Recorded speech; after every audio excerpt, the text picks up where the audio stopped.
Heavenly Father, once again, we acknowledge your goodness in our lives. Thank you so much, Lord, for your overflowing love and provisions. And thank you, Lord, for the excitement of our heart, Lord, to worship you, to honor you, and to bless your name. And we are also excited, oh Lord God, to receive your revelation and your powerful message today through your servant. Lord, empower us by the powerful presence of the Holy Spirit and enable us to see your glory. Enable us to listen, O Lord God, for to your still small voice as we listen to your words this afternoon here in Manila and whatever the times, Lord, wherever your people uh, wherever your people are here today, Father God, give them always the assurance of your unfailing love. Thank you so much, oh Lord, because you are our amazing God and you will reveal something better, something great and powerful message to all of us today. And Lord, enable us, Lord, to do the things that you want us to do. Use your servant once again, Lord, to preach your message with power. In Jesus' name, amen and amen.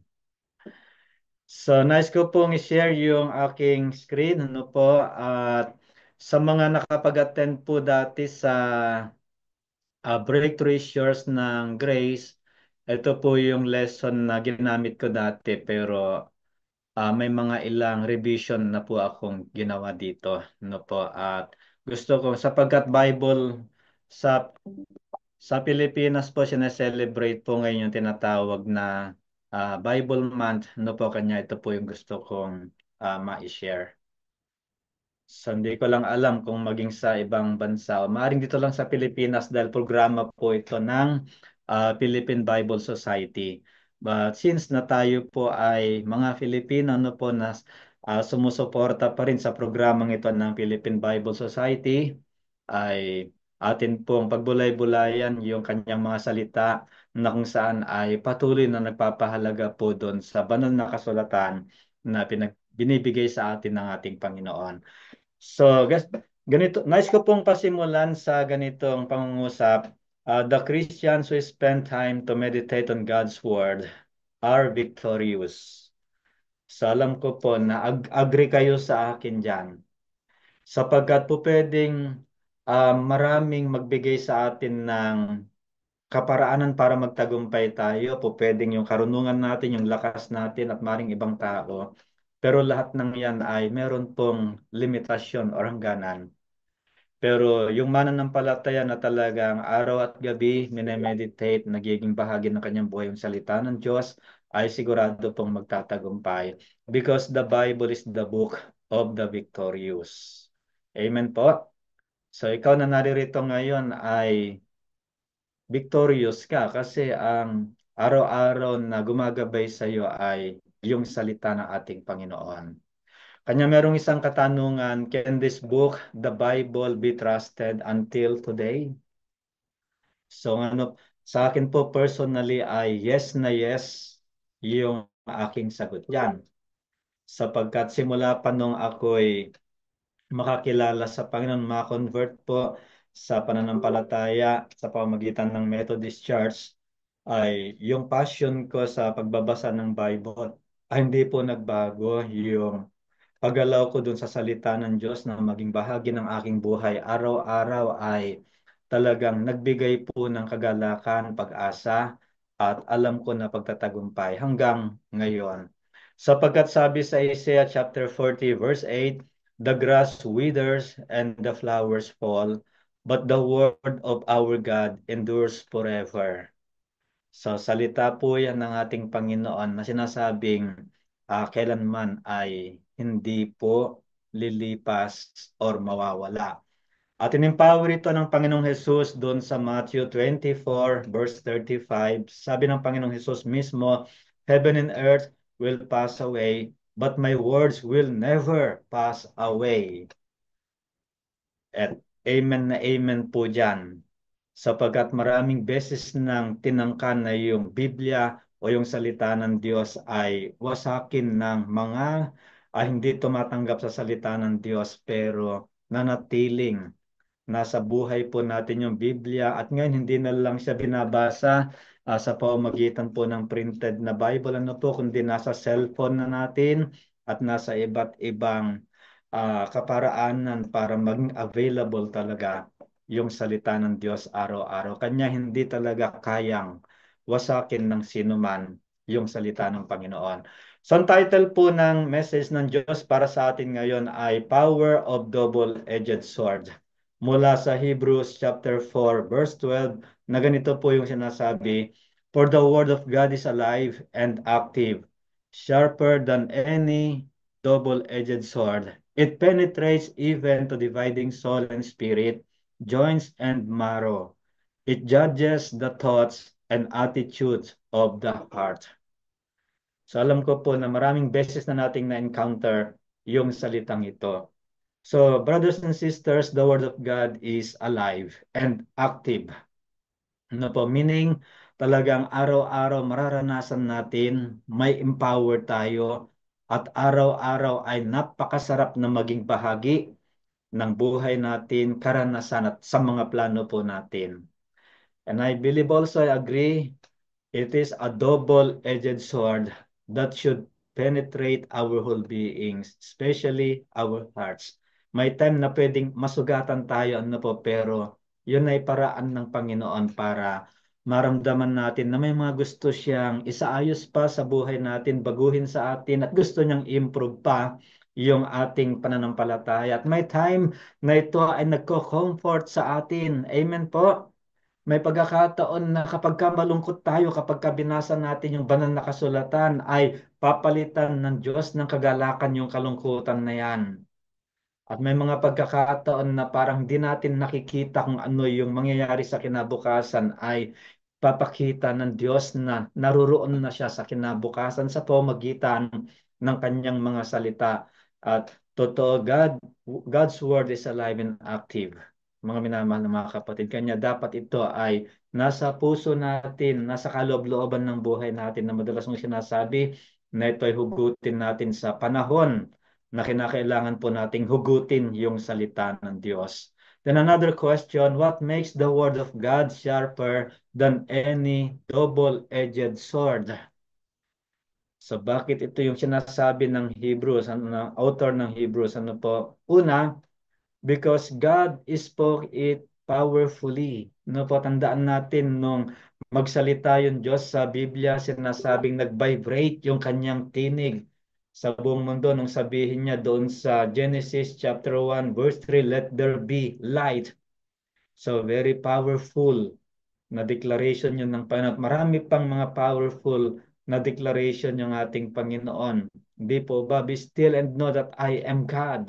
Sabi ng Panginoon, Jeremiah 32:27, sabi ng Panginoon, behold, sabi niya, I am the Lord, the God of all flesh. Is anything too hard for me? So very powerful yon. At yung binabasa nating mga salita niya ngayon ay very powerful. At hindi dapat tumigil dyan. Double-edged sword. This will be a double-edged sword when we speak it again. So ibig sabihin, kinakasangkapan din tayo ng Panginoon para yung kanyang mga salita ay totoong manatiling buhay, nagpapalakas at nagbibigay ng sigla hindi lang sa atin kundi sa mga tao na nakakarinig. So praise God, yung mga testimony sa akin ni Jelly, nagte-testimony sa simula pa yata ng isang araw, paano siyang ginagamit ng Panginoon ngayon sa ilang mga gawain sa Muzon, UMC. No po. At yun ay kalooban ng Panginoon na ma-empower sila doon sa mga salita ng Diyos na sineshare niya sa kanila. At yun ay double-edged sword. Alam ko sapagkat yun yung mga nararamdaman ng mga tao na bahagi ng mga ministries na ginagampanan niya po.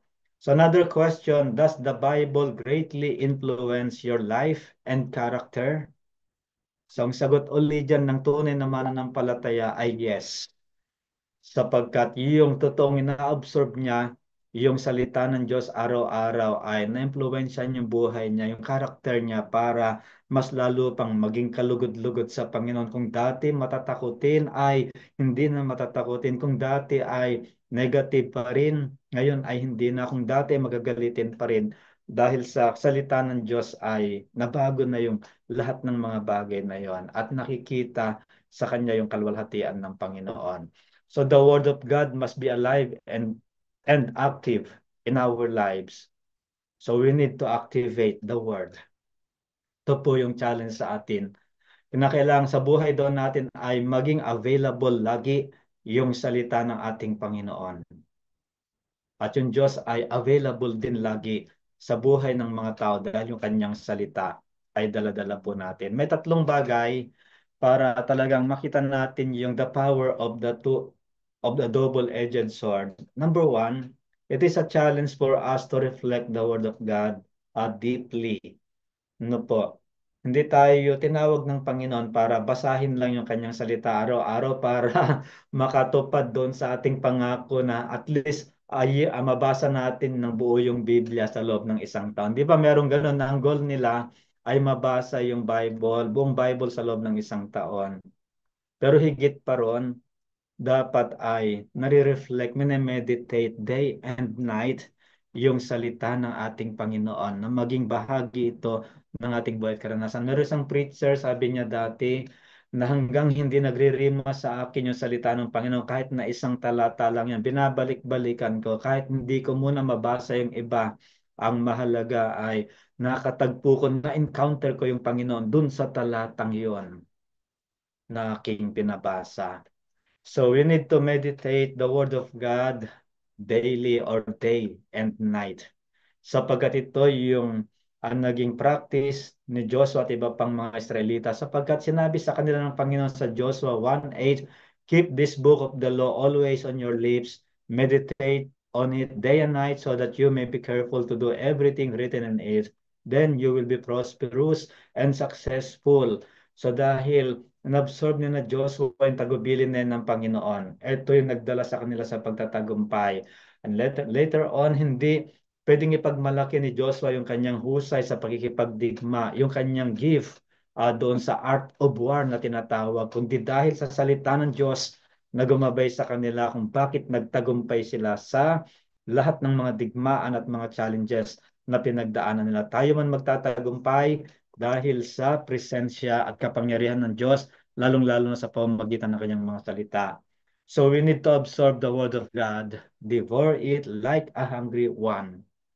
So na kailangan talaga araw-araw ay busugin natin yung sarili natin sa salita ng Diyos. Dapat ay nagugutom tayo sa salita ng Diyos. The Bible is a revelation from the heart of God. At sabi sa Psalm 12:6, and the words of the Lord are flawless like silver purified in a crucible, like gold refined 7 times. Di ba? Perfect number, 7 times na talagang refine dito na inayos ito ng lubusan at dapat ito rin yung ginagawa sa buhay natin. Flawless yung salita ng ating Panginoon. So wag nating pagdudahan. Kanya i-absorb natin lagi yung salita ng Diyos sa buhay natin, yung mga preaching na naririnig natin about the Word of God, at yung mga personal na revelation ng Panginoon sa atin at sa tuwing i-meditate natin ng banal na kasulatan. Number two, we need to receive the Word of God completely, not just internalize it. Ano po? Kundi talagang alam natin na ito ay bahagi na ng buhay natin araw-araw. Sa bahagi ng buhay ito, araw-araw ng mga Israelita, kanya nga meron silang shema, hindi po ba, na sinasabi roon na ilagay sa hamban ng kanilang mga pintuan yung salita ng Panginoon, itali sa kanilang mga kamay at itali maging sa kanilang mga ano. Nang ibig sabihin, sa loob man at labas ng kanilang tahanan ay laging kasama nila yung salita ng Panginoon. Brothers and sisters, believe the word of God. Do not doubt it. The word of God is still powerful from Genesis to Revelation. The power of God's word will never change. No po, will never change yung power ng kanyang salita. Another question, have you really encountered the living and powerful God every time you meditate the Bible? So, I hope so, na po, sapagkat walang kabuluhan yung binabasa nating salita ng Diyos o Bible kapag hindi natin siya na-encounter. Kanya madalas kong sinasabi, every time we read the Bible, we need to look for two main characters. The main character is God and you o ako na bumabasa nito sapagkat kinakatagpo natin ng Panginoon at kinakatagpo rin niya tayo. At naway laging powerful yung mga panahong minemeditate natin ng Biblia. Sabi ni Soren Kierkegaard, Danish philosopher, when you read God's word, you must constantly be saying to yourself, it is talking to me and about me. Dahil dito ay makikita natin yung sarili natin, nagiging salamin natin yung salita ng Diyos. At ito yung gagabay sa atin. So let us soak ourselves in the Word of God araw-araw. So we need to fall in love with the Word of God. Paano mahal natin ang Panginoon ay patuloy din nating mahalin yung love letter niya sa ating lahat na magpapalakas sa atin, mag-inspire sa ating mga puso. Number three, we need to release the word of God powerfully. So hindi lang, sabi ko nga kanina, double-edged sword ito sapagkat narinig nating sinalita ng Diyos or nabasa natin kahulugan, narinig na rin natin at ito ay i-release natin na magbibigay din ng panibagong lakas, panibagong sigla at inspirasyon sa mga taong makakarinig nito. Kapag katotoong salita ng Diyos, yung ating inire-release ay may power yon na makapagpabago ng buhay, magpagaling at magbigay ng mas maganda pang pangarap at mas mataas na pananampalataya sa buhay ng tao. Because the Bible is inspired by God, it will surely bring inspiration to all who will be reading and releasing it. This book is full of encouragement and spirit-filled declarations that will bring hope, healing, and life.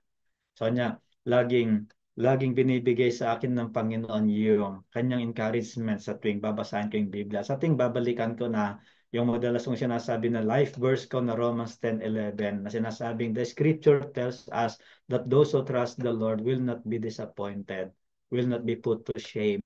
Hindi nabibigo, sabi ng kasulatan, hindi nabibigo ang sino mang nagtitiwala sa Diyos. So sa ting may parang kabiguan, sa ting parang may hindi kayang pagtagumpayan, babalikan ko lang yung salita ng Panginoon. And then, nandyan na yung panibagong sigla, panibagong lakas, at panibagong kagalakan na magpatuloy sa mga ministries. So nitong mga nakaraang araw, sa mga darating pang araw, talagang loaded na loaded po sa mga ministry. Pero dahil sa salita ng Diyos na na-absorb lagi, nandun po yung lakas, nandun yung kagalakan, at nandun yung mas matinding inspirasyon. Kanya hindi susuko yung sino mang araw-araw ay pumapayag siyang gabayan siya ng salita ng ating Panginoon. Every word in the Bible is revelation of truth. Tandaan po niyo yan. Every word in the Bible is revelation of power, revelation of love, not just a collection of ancient stories. So sapagkat kung collection lang yan ng ancient stories ay hindi sana tayo na-empower, no po. Pero dahil alam natin, nararamdaman natin, buhay ang Diyos, buhay yung kanyang salita, at lagi itong may mga mensahe na binibigay sa atin. Hindi natin kayang ubusin yung mensahe ng Panginoon sa banal na kasulatan kahit na ilang beses pa nating mabasa ito, laging at laging magbibigay ng panibagong mensahe sa atin ng Panginoon. Sabi ni Harold J. Sella, the Bible is the only one book in the world that shows up how to escape. Listen, how to escape the pool of our old natures that drag us into the quagmire of human failure. Na kahit na sinasabi niya rito na parang nasa kumunoy na tayo ng pagkakasala at mga pagkakamali, once na nalaw natin yung salita ng Diyos sa buhay natin, ay huhugutin tayo mula doon sa pagkakalugmok. Marami nang nakaranas yan. Ako mismo, karanasan ko po yan. Karanasan ko yan. No, talagang yung Diyos ang nagbago ng buhay. Yung salita niya, yun talagang nagbigay ng inspirasyon para maranasan yung tagumpay na ito na patuloy niyang pinararanas. So, may mga pagsubok pa rin. Hindi mawawala yan. sapagkat laging at laging gagawa ng paraan si Satan para tayo ay ilayo sa Diyos. Pero yung salita ng Diyos ay lalo pang maglalapit sa atin, sa ating Panginoon. So the Bible is a deathless book. The Bible will not be and cannot be defeated. Last month, sa mga messages ko po ay, what is the final conclusion of the Bible? So the final conclusion of the Bible is the Bible will not be and cannot be defeated. Sapagat binasa ko na kanina yung Isaiah 40 verse 8, ano sinasabi po ron, the flowers withers, the plants sabi roon ay hindi ko memorize 'yon. Yung halaman ay malalanta, matutuyo ang mga bulaklak, pero hindi lilipas yung salita ng Diyos. And then sinabi pa rin ni Jesus Christ, ano po, heaven and earth will pass away, but my word will never pass away. Doon sa Matthew 24:35. So the Bible will not be defeated and cannot be defeated. So mapalad po tayo dahil hindi kailanman dadaigin yung Bible. At tayo na nangahawakan sa salita ng Diyos ay hindi madadaig ng sino man. Kanya sabi ni Isaac Taylor, English and philosophical writer from United Kingdom, sabi niya rito, the deathless book has survived three great dangers. Ano po yon? The neglect of its friends. Yung pagbaliwala ng mga dapat ay pinasinasa pamuhay yung Biblia. Tayo yon. And the false system built upon on it, yung mga maling paniniwala dito, and the warfare of those who hated it. Maraming galit sa salita ng Diyos, kanya pinipilit nila itong wasakin at sunugin, ano po. Pero nanatili yung Biblia na ginagabayan tayo hanggang sa panahong ito, sapagkat yung Diyos ay buhay at buhay yung kanyang salita. At ngayong Bible month na sinaselebrate natin ito, are you excited to read and meditate the Word of God? I hope yes na yes sa atin ang nawa patuloy na mag-instrumento tayo upang yung iba ay patuloy din mag-excited pa na basahin ang banal na kasulatan. Sabi ni President Jimmy Carter, no po, sa isang kwento, minotivate ni Jimmy Carter, dating president ng US, yung isang prominent na politician and businessman ng China, si Deng Xiaoping, nung dumalaw sa kanya noong 1979, ano po, nung 70s ito, believe that the word of God is powerful. Naniwala siya na powerful yung salita ng Panginoon. Kasi nakita yung tagumpay ng Amerika at maging ni Jimmy Carter. At nung nasa opisina siya ni President Jimmy Carter, nakita niya yung isang aklat na kulay itim. Tinanong niya, anong libro ito? So kinuha ni Jimmy Carter, sabi sa kanya, this is the book that had made America great. Noon pong January 1979. At ngayon din po January 2024, matagal nang nakalipas. At nakita ni Deng Xiaoping yung mga notation, yung mga mark ni Jimmy Carter doon sa Bible na talagang nakita niya na araw-araw minimeditate ito. At noon din ay na-inspire siya na talagang basahin daw yung Bible na nag-motivate din sa kanya para magtagumpay. At sabi sa Psalm 19:89, your word, Lord, is eternal. It stands firm in heaven. Ano po, panghawakan natin yan. Then, lastly, sabi ko sa puso ko, what is the summary of the Bible? Para sa akin, Jesus is my one-word summary of the Bible. Sapagat simula sa Genesis, pinopoint na tayo kay Jesus Christ. Hanggang doon sa Revelation, ang purpose nito ay makita natin si Jesus bilang Panginoon at tagapagligtas po natin. At ito yung makapangyarihang salita ng Diyos. Si Jesus yung salita na naging tao na makakasama natin sa lahat ng panahon. So mga kapatid, nais ko pong manalangin sapagkat hindi rin kailangan ko ring umalis kaagad ano po dahil meron kaming pupuntahan po ni Mirna. At kagalakan ko na makapag-pitch in sa hapong ito dahil hindi man pwede yung talagang speaker ay isang inspirasyon po sa akin na makapagbahagi ng salita ng ating Panginoon. At dinadalangin ko rin na sa mga darating na panahon ay talagang mas mas marami pa akong panahon na maibigay dito sa ating Global Daybreak. Sige po, tayo po ay manalangin at sa lahat ng mga naririto ngayon ay maranasan po yung special favor ng ating Panginoon. Madama po na yung kanyang pagpapala, yung kanyang proteksyon. At tuloy-tuloy na maipadama ng Panginoon na ngayong taon na to 2025 ay year of open doors and year of double increase, double blessing, double grace, and double miracle from our God. Tayo po ay manalangin.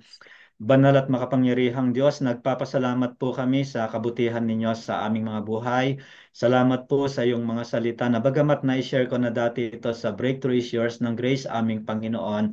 Niloob po ninyo na sa araw na ito ay may share ko dito sa Daybreak Global aming Panginoon. At maaaring yung iba po dito narinig nila ito sa BIY dati, ngunit alam ko po na meron pa ring mga personal na revelation na panibago na pinagkaloob sa kanilang mga puso ngayon, no, aming Panginoon. Kanya dalangin ko po lahat ng mga naririto ngayon, at mga nag-a-attend dito sa Daybreak Global ng Monday in the name of Jesus.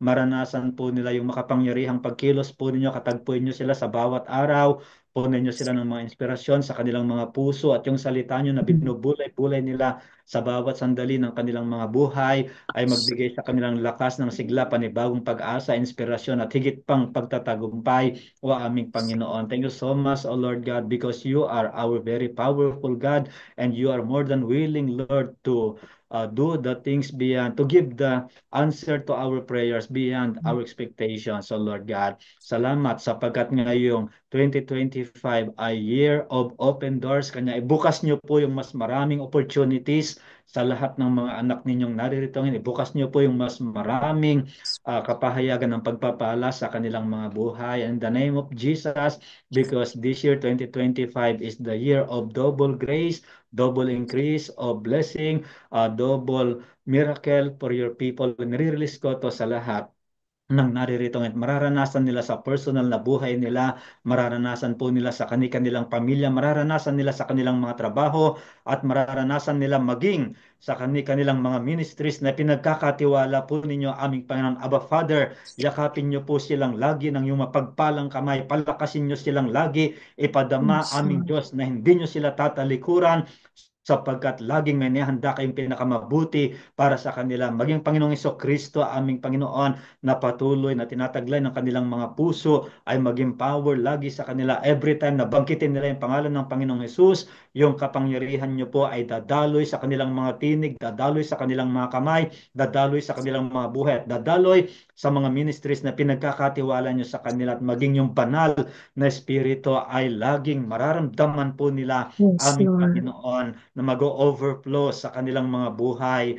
Lord, salamat sapagkat ang banal na espiritu ay araw-araw magbibigay sa kanila ng apoy, ng maalab na pananampalataya, maalab Yes, na Lord. pagsamba, maalab na panalangin at maalab na pagsishare ng iyong mga salita sa maraming mga tao o aming Panginoon. Lord, Holy Spirit, salamat, salamat sapagkat gagabayan niyo po sila araw-araw at sa bawat sandali ay laging ipagkakalob sa kanila yung mga pagpapala, pagtatagumpay, kagalakan at katugunan sa lahat ng mga dinidesire ng kanilang mga puso. At anuman yung hindi ko na ipag-pray, Lord, na kailangan ng iyong mga anak na ito, aking mga kapatid sa pananampalataya, ipagkaloob niyo po sa kanila yung assurance at ibuhos niyo po sa kanila, aming Panginoon, yung katagumpayan, kaganapan ng lahat ng ito.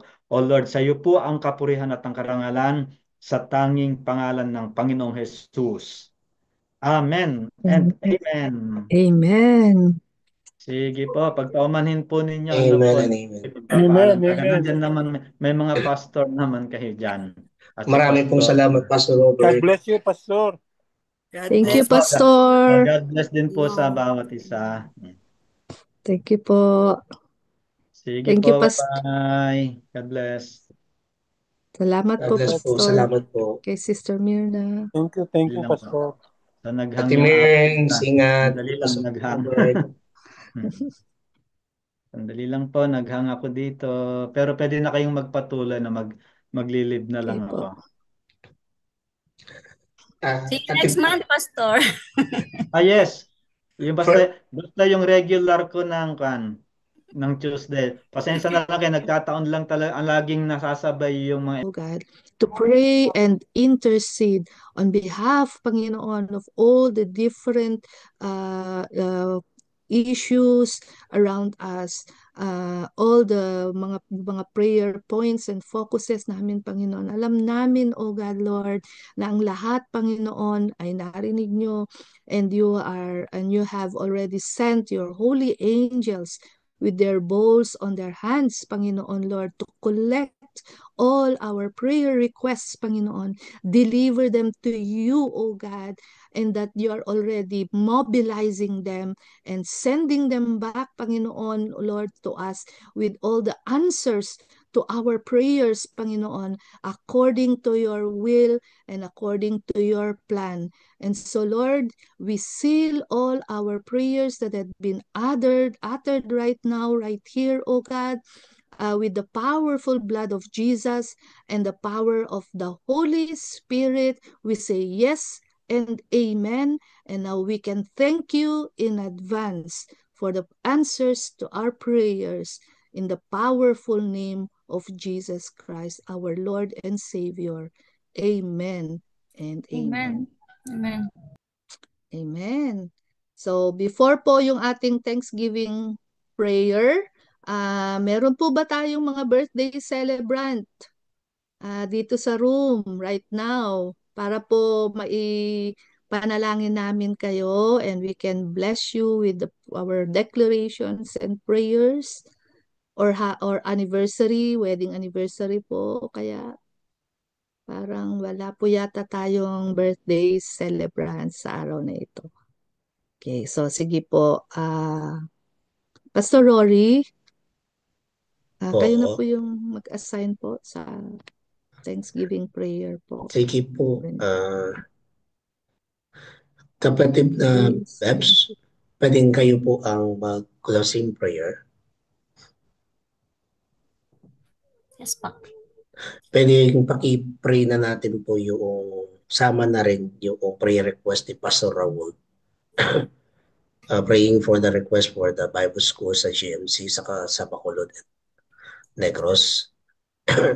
Yung pong magagawin nila doon. Marami pong salamat. Thanksgiving and closing, isa na lang po, Pastor. Opo, opo. Sige pa.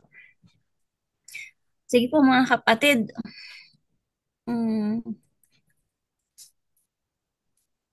Sabi po sa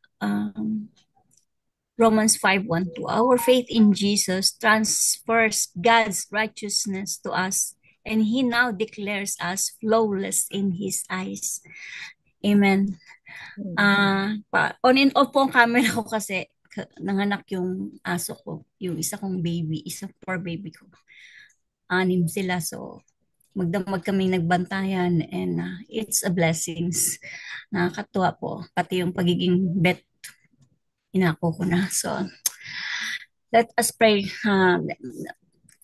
Damhin natin yung kabutihan ni Lord sa atin, sa buhay natin. And yet, this is first day of the week, Monday today. And Lord, hallelujah. Tunay na napakabuti niyo, Panginoon, na kita po namin sa buhay ni Pastor Robert na siyang nanguna sa araw na ito sa amin. At sa amin pong labing dalawang nandirito, nakita ko po worldwide, Panginoon, kumikilos kayo. Nagkakasama po kami sa diwa ng pananalangin sa iba't ibang parte ng mundo, Panginoon. And we thank you, Lord God, dahil dama po namin ang inyong kapangyarihan, ang inyong pagmamahal na siyang na nagbibigay sa amin ng kalakasan, Lord. Pati na rin po yung inyong pagpapala.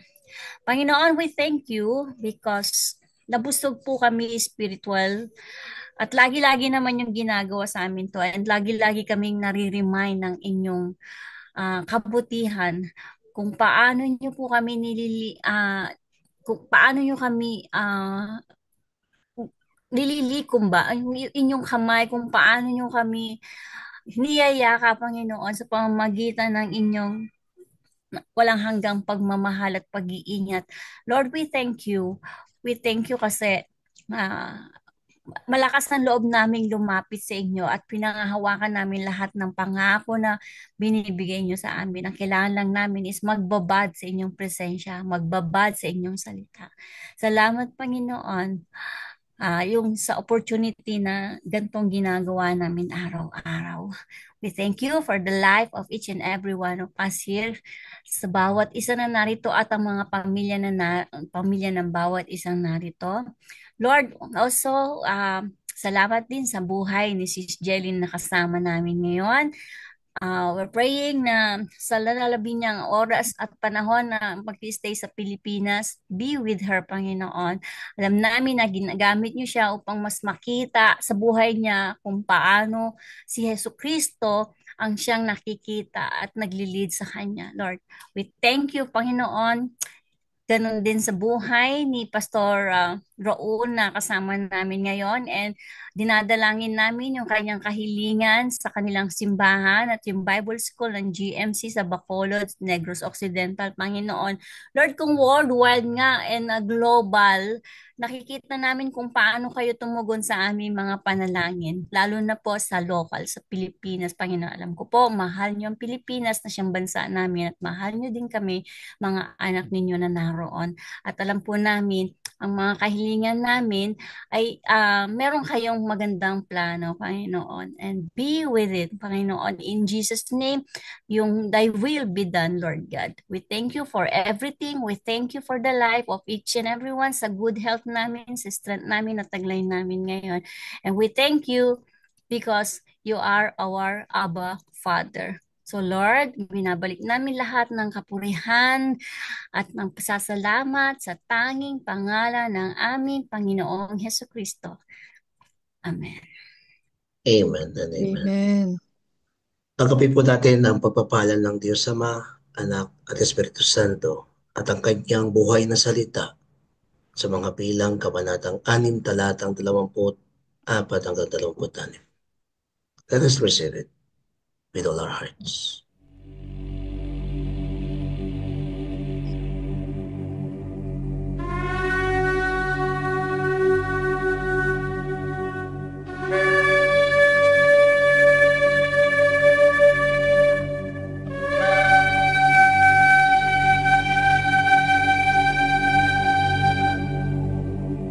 יברכך אדוני וישמרך.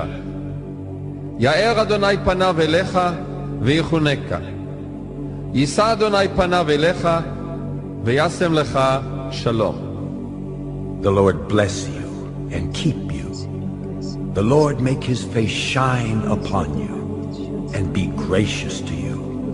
The Lord lift up his countenance upon you and give you peace. And everyone will declare and say, Amen and amen. Amen. Amen. Amen. Sige po. Ate Pinet, ano ko na dito para at Yes least po. Pakituloy na po, Pastor.